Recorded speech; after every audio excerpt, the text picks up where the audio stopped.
Virginia's legislature. Virginia Governor Glenn Youngkin not on the ballot, but still campaigning to turn the state red. His last-minute push to sway voters and what today's results could mean for his future. Plus, we asked and you answered. What drove you to the polls this election? Tonight, we're talking about the biggest issues that matter to you, the voters. Our election night special starts right now. We're settling in for a very busy evening. Good to see you on this Election Tuesday. I'm Larry Miller. I'm Adam Longo. So the polls closed in Virginia just within the last 2 hours, and some of the early results are just now starting to come in. You can see those scrolling right now across the bottom of your screen. So tonight we're tracking the balance of power in the General Assembly. That's the House of Delegates and the State Senate in Richmond. And here's why this matters. Because every single seat, 140 of them, are up for grabs tonight. It's a big deal because Republicans hold a slim majority in the House of Delegates, 48 seats to the Democrats' 46, and the Democrats currently hold a very slim margin of a majority in the Senate. There is one vacant seat right now. That district includes Richmond, which is heavily Democratic. Essentially, Republicans would have to pick up 3 seats to take control of the state Senate. And some Senate races have already been called by the Associated Press tonight. In the 29th district, Democrat Jeremy McPike will keep his seat. Republican Nikki Rattay Baldwin was challenging him. And in the 39th district, Democrat incumbent Adam Evan is also keeping his seat up against the Republican challenger Sophia Machado.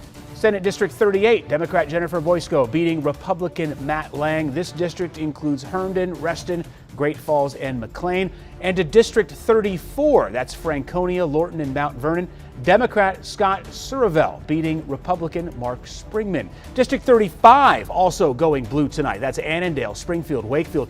Democrat David Marsden beating out Mark Bafides. Now, some of the biggest state Senate races that could impact the balance of power are right here in the DMV, right here in our area, including this big matchup. A lot of money spent on this one between Republican Juan Pablo Segura and Democrat Russet Perry. They have been running for the 31 district seat. That area covers Loudoun County, even parts of Fauquier County right now. So let's get a look at the results as they are starting to come in. It looks like Russet Perry currently in the lead right now with about 50.9% of the vote to Juan Pablo Segura's 49.1% of the vote there. Again, still too early to call. You look up in the top left corner of your screen and you see reporting 95%. Important to point out that is a representation of the in-person precincts. That is not a representation of the mail-in ballots that are quite voluminous during this election cycle. Virginia Board of Elections saying 210,732 mail-in ballots had been returned to their headquarters so far after nearly 1 million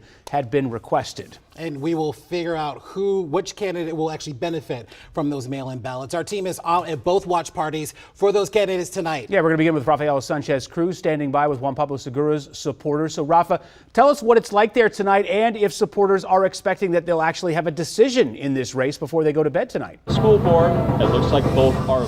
Well, it's a tight one, Adam. Like you mentioned, we're actually just right outside Segura's party. We are told that he's actually inside, but we have yet to see him and get a chance to talk to him. Like you mentioned earlier, it's a tight race, but all eyes are on this race against Juan Pablo Segura and Russet Perry because this could be a majority maker. Governor Glenn Youngkin is betting on political newcomer Juan Pablo Segura to flip Virginia's 31st State Senate district, the same district that voted for Democrat Jennifer Wexton during last year's congressional elections. A lot. There are a lot of very stark differences between me and my opponent. The 35-year-old health tech entrepreneur told WUSA 9 that his campaign has been run with a unifying message. That we can be successful together. We need a new generation of leaders, entrepreneurs, innovators to bring us together to solve real problems in the community. My opponent wants to just scare people to vote against me. She has no message. Although they might not agree on the message, Segura and his opponent, Democrat Russet Perry, have spent millions to get their point across to voters in Loudoun and Fauquier counties, making this one of the most expensive competitions this cycle, according to the nonpartisan Virginia Public Access Project. Perry, a former CIA officer and county prosecutor, has spent over $3.7 million in political ads. Segura spending nearly $2.9 million, according to the project's data.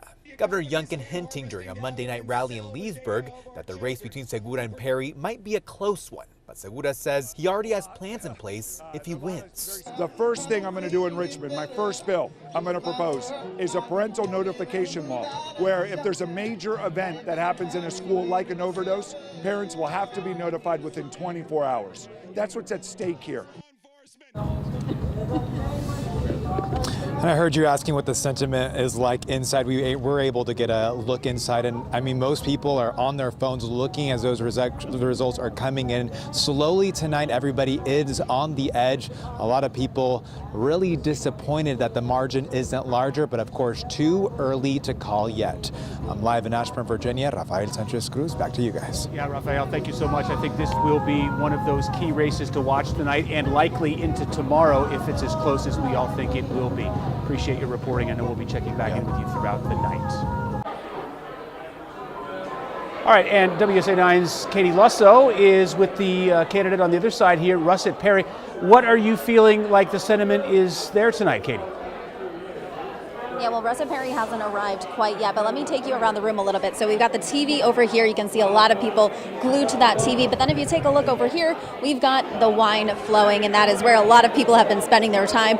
Again, she's not here yet, but her supporters have been here since 7, drinking some wine, enjoying the scenery. We are at Stone Tower Winery in Leesburg, and they are hoping the night will end in a victory. Now, this has been an expensive race for both candidates. Between the two, they spent more than $6.5 million in political ads, according to the nonpartisan nonprofit Virginia Public Access Project, both trying to get their messages across to the voters in Loudoun and Fauquier counties. Quite possibly, her biggest push has been for abortion rights, which the outcome of this race could very well determine for the Commonwealth. Perry has said a vote for her protects the right to choose, that these decisions are best left to a woman and her doctor. Her opponent has called her soft on crime with a defund the police agenda, but she says as a prosecutor in Loudoun County, she helped put in murders and sex offenders in jail. She also says she started the mental health and drug court dockets and trained law enforcement officers on crisis intervention. And when it comes to parental rights, she has said that she supports transparency in government issues.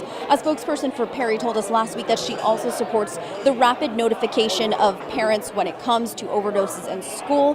Now, a little about Perry. She's a former CIA officer. She also was a Loudoun County prosecutor. She did that till 2021. So a lot of people here are just hoping for that victory tonight. Again, she has not arrived, but as soon as she does, we will check in with her to see how she's feeling. Larry and Adam. All right, Katie, thank you. This race that you're talking about is just a microcosm of all of the other races playing out across Virginia, where we have the Republican candidate accusing the Democrat of being soft on crime, and then the Democrat saying that the Republican is going to support a complete abortion ban. This has been something that has been driving voters to the polls on both sides. We'll be checking in with you, Katie, throughout the evening as well. Thank you. So Virginia Governor Glenn Youngkin has been making a big last-minute push to try and turn Virginia red, help him get his agenda across the finish line. Earlier today, he was meeting with voters in Henrico County. Our Matthew Torres was there. Matthew, the governor had a lot to say, especially about abortion rights in the Commonwealth. He wants to turn the state red for really one of his biggest campaign promises, which was to limit abortion restrictions, abortion availability in the state. That's right, and Governor Glenn Youngkin today has really been talking about abortion, saying it is not a complete ban. He wants that 15-week abortion with a few exceptions, but Democrats argue a ban is a ban and that no one deserves to dictate what a woman does with her body. Now, we've been trying to figure out where Youngkin is watching the election results right now. A team member tells me that if he is available to speak with us again tonight, he will let me know. But of course, that all depends on how this election goes tonight. In the meantime, we are inside a restaurant here in Henrico County for a watch party for some of the candidates in this area. That includes the state Senate race, District 16. And we spoke to the Republican candidate, Siobhan Donovan, earlier today, who says despite the outcome of the race, she wants to focus on bipartisan work moving forward with the General Assembly to make sure they are able to work together to provide what's best for the constituent. But working together has proven to be difficult, especially when you have issues, again, like abortion on the table. We have followed Youngkin throughout the day in the Commonwealth as he hit up polling locations, urging voters to take their side, vote for the GOP. He started out in Loudoun County, eventually made his way down to Henrico County, talking about issues including the economy, education, and once again, the ban. He also told me that the Republican Party is the party of hope, whereas the Democratic Party, he says, is a party that incites fear. And it's why he feels Virginia deserves to have a Republican control of both the House and Senate. I think we can come together around a reasonable approach to abortion. The other side has constantly wanted to extend abortion all the way up through and including birth. Everyone remembers the former governor's comments about keeping a baby comfortable while you decide whether the child lives or dies. I mean, that was so out of bounds for Virginians. And so we can come together around this most difficult topic. And I think Virginians can support where we are to protect life at 15 weeks with full exceptions in the case of rape and incest and when a mother's life is at risk. And we also recognize that's when a baby can feel pain. I think this is a place we can come together as opposed to divide us. Again, that big issue of abortion, Democrats feel that will help them this election. We're live in Henrico County, Matthew Torres, WUSA 9. And as we wait for those results to come in, not only are we watching, but the nation watching as well. This is going to be a deciding issue also in the 2024 election. Okay. Matthew Torres, thank you so much. 4 Virginia governors have gone on to serve as president of the United States, although it hasn't happened since John Tyler in 1841. So let's invite in now the 68th governor of the Commonwealth, Republican Jim Gilmore, who served as chief executive of the Commonwealth from 1998 to 2002. Governor, good evening to you. Thanks so much for joining us. Thank you for the chance. Good evening, gentlemen. You bet. Let's start with this. Your thoughts, first of all, on a Youngkin for President campaign if things go well for Republicans in Virginia tonight, and maybe what to expect if it doesn't go so well for Youngkin. Well, of course, I don't know what the governor's plans are, but he's certainly an attractive candidate, a very wealthy candidate, so he can put a lot into any race that he chooses to run. He came on to a very good issue to be elected governor on the question of parental rights in schools and the abuse of the school system to indoctrinate kids. That got him elected, no question about that. I think he's got a good future ahead of him without any doubt. And I think that he has to decide whether he's going to try to do something immediately or look to the future. Governor, in the last 30 years, Virginia has had 4 Republicans as governor, including yourself, 4 Democrats as well. Do you think Virginia is kind of perpetually in this purple state status? Well, I certainly hope so. When you look at the Northern Virginia vote, I've looked at that over the last several elections, and it's compellingly Democratic vote. So the Republicans have an obligation to come up with the issues that are appealing to the people of Fairfax and Loudoun and places like that. Places that many Republicans have won successfully and should again.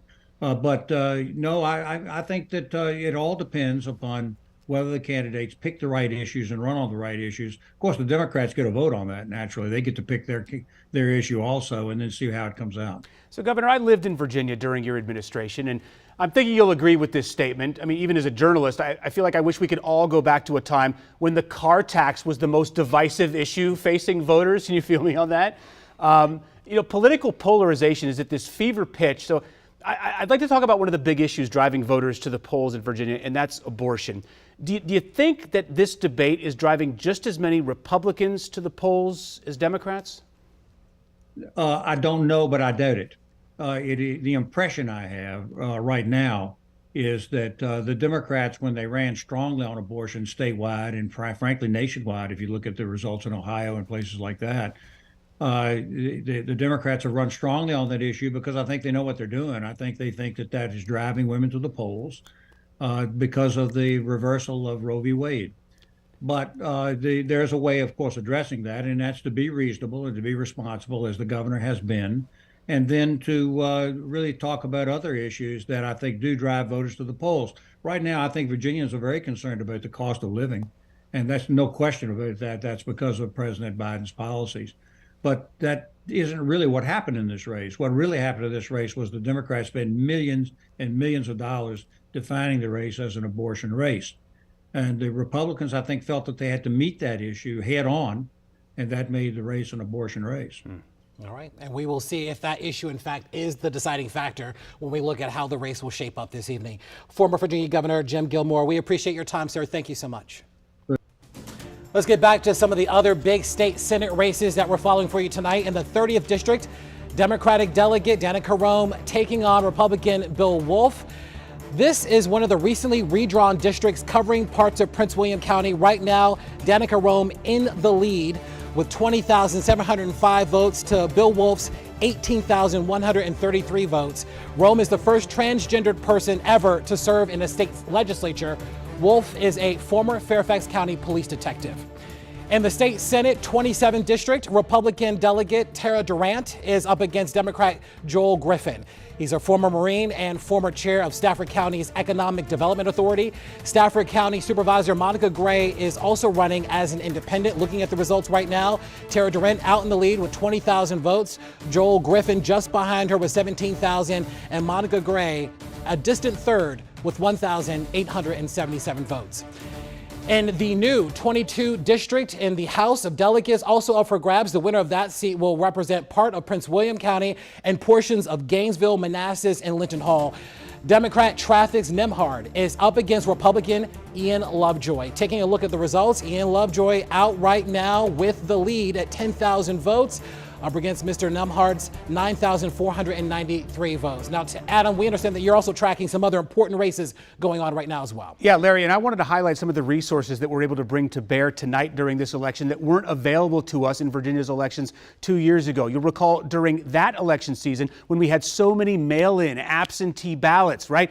But they were breaking out the precincts reporting as 100% reporting, so you thought, okay, it's all over. They weren't including those mail-in ballots. We have an entirely new system this year from the Virginia Board of Elections. So I'm going to take you through it real quick because I'm going to be able to show it to you not only now, but tonight during the news at 11 when hopefully more of these races are called. So, right, so we've got an interactive map of Virginia here. But first, if I scroll down here, I can go through every single Senate and House of Delegates seat and all the races that are up for grabs this year. I've highlighted a few of the key races that we're keeping an eye on up here in the Northern Virginia area. As you mentioned, the 27th district and the 30th district. So we'll just take this 30th district race just as an example, just for a moment, to show you the capabilities of what we're able to do. You see that this is a very close race right now, split by only about 2,000 votes between Republican Bill Wolf and Danica Rome on the Democratic side. But if I hit this button right here, now I can break this out and sort of explode those numbers a little more, and you can see the early voting totals, which candidate they favored, the election day totals, and the absentee ballot totals. These numbers are still coming in. Again, a difference of 165 votes right now.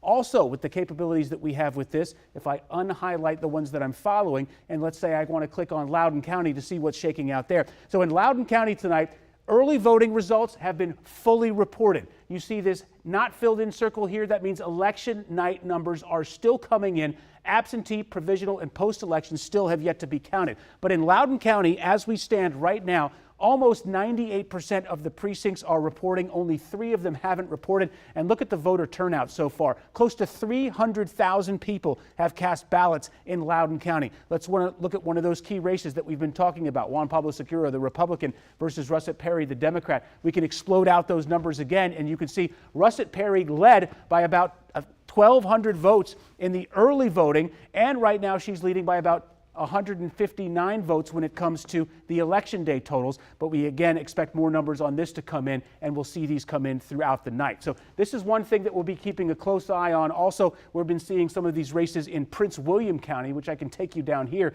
because this is one of the key races in the House of Delegates that I can show you. Where is it?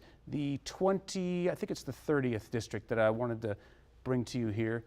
Now, looks like I'll have to come back to that. Oh, here it is, the 22nd district, Ian Lovejoy with Travis Nemhard. So this is one of those razor-close districts that could end up deciding the fate of the House of Delegates. Will it tilt Republican or will it go Democratic? You can see how close that is right now. 62 votes at this point, separating the candidates. Viewing the results by precinct, we can take a look here and see that it's okay. So in the Brentville district, Lovejoy has a commanding lead.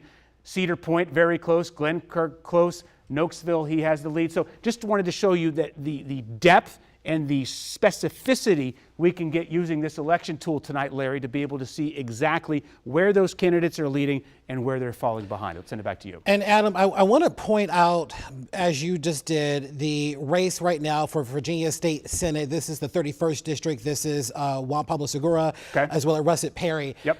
These results are interesting, primarily because Governor Glenn Youngkin spent a lot of time campaigning on behalf of Mr. Segura, trying to get out the vote and trying to get Republicans, obviously, to support the candidate here. Loudoun County is critical because that county in particular is a county that, while the governor did not win, he did well. And that sort of turnout that the governor was able to get during his election allowed him to go ahead and take the state house in Richmond. So an interesting point that I heard from a political analyst just this past week, Dr. Stephen Farnsworth from the University of Mary Washington, says that Virginia's elections historically tend to mirror the national elections insofar as when you have the incumbent governor who's now been in there 2 years, the midterm elections tend to favor the opposition party.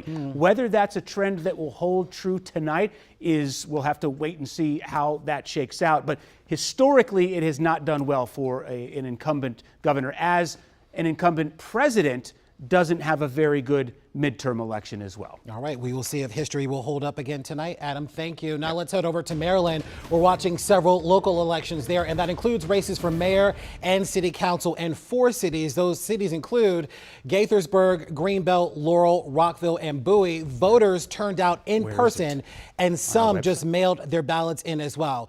Now, police tell us that a polling location in Bowie, Maryland, got a little rowdy this afternoon. Officers say that they had to break up a fight between an outgoing council member and a candidate's husband. Our Scott Broom was there and witnessed how this all unfolded. Bowie police are investigating an altercation here at the city's gymnasium and voting place that left an outgoing council member on the ground with an apparent injury and the husband of a candidate being questioned by officers. This is the immediate aftermath of the incident, showing outgoing at-large council member Henri Gardner, wearing a yellow jacket, being helped up, then held back after an apparent altercation with the husband of at-large candidate Wanda Rogers.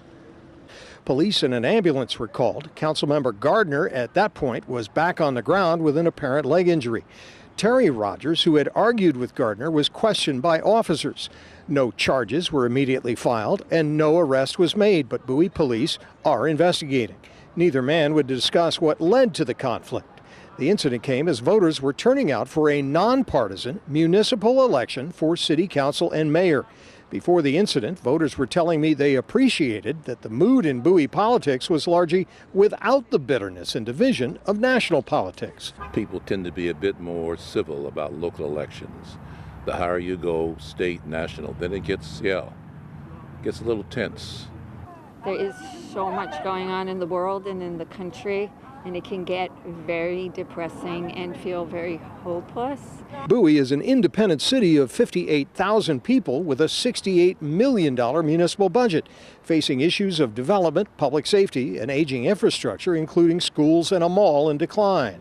Clearly, the local issues here are hot, but no one expected any of it to come to blows in the parking lot of a polling place, particularly during a local municipal election. In Bowie, Scott Broom, WUSA 9.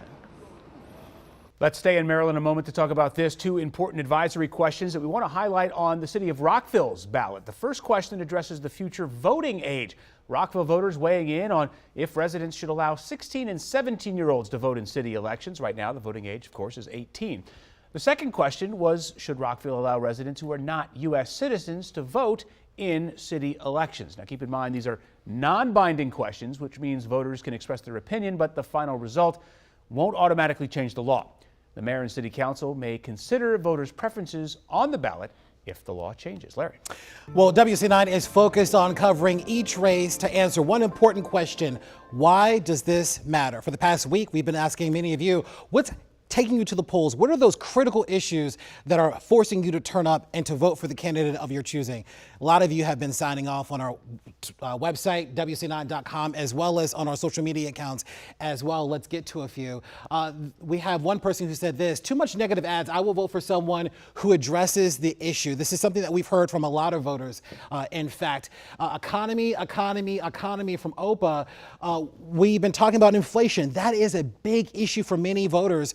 who say that the cost of just daily goods, the cost to live, has gotten out of control, and they're looking for candidates that are going to address that issue head on. One other person writing here, right-wing fanatics in protecting our government are driving me to vote. We're seeing kind of extremes on both sides as people have been sounding off about just a lot of the tension that they've been noticing. And again, more people talking about as well rights for people, women, immigrants, LGBTQ plus IA, voting, all of it. Let us know how you feel. You can hit us up on social media using the hashtag WUSA9. Adam? Thanks, Larry. So listen, Virginia, not the only state with key races that we are watching tonight. Let's check out things in Kentucky and Mississippi, where there are tight races for governor, and in Ohio, key ballot measures on abortion and legalizing marijuana. So let's start right there in Ohio. Voters were considering an amendment that would enshrine abortion rights in the state's constitution. And just moments ago, the Associated Press called that race, and voters in Ohio have approved that measure. It will protect people seeking reproductive medical treatments and prevent the state from banning or penalizing abortions before viability. That's generally considered to be between 22 and 24 weeks of pregnancy. Other reliably Republican states have also voted overwhelmingly to protect access to abortion. In the last hour, the Associated Press also called the Kentucky governor's race for Democrat Amy Beshear. Beshear wins re-election after a hard-fought challenge, that is, from the state's Republican Attorney General Daniel Cameron. It was a fight to the finish for Beshear in the red-leaning state.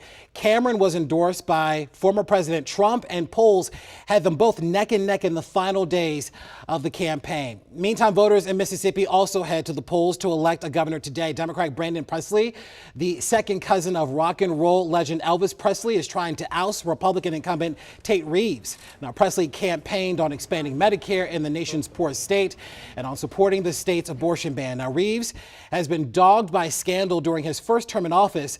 The state's auditor's office says that while he was lieutenant governor, at least $77 million in federal funds intended for the state's poorest residents was mishandled. Reeves has denied any wrongdoing. And literally just within the last 30 seconds, Larry, I've gotten word that the Associated Press has called the marijuana race in Ohio. Ohio is now legalizing marijuana, another of the initiatives that has passed tonight. So listen, that's going to wrap up our election special here on WUSA 9+, but our coverage, of course, just getting started because the numbers are still coming in. Absolutely. Tune in for the news at 11 for more election results, and then make sure you download our WUSA 9 mobile app so you can get those updates sent right to your mobile device. Yeah, we'll see you right back here on TV and streaming on WUSA9.com and WUSA 9+ at 11 o'clock. Hope you have a great night.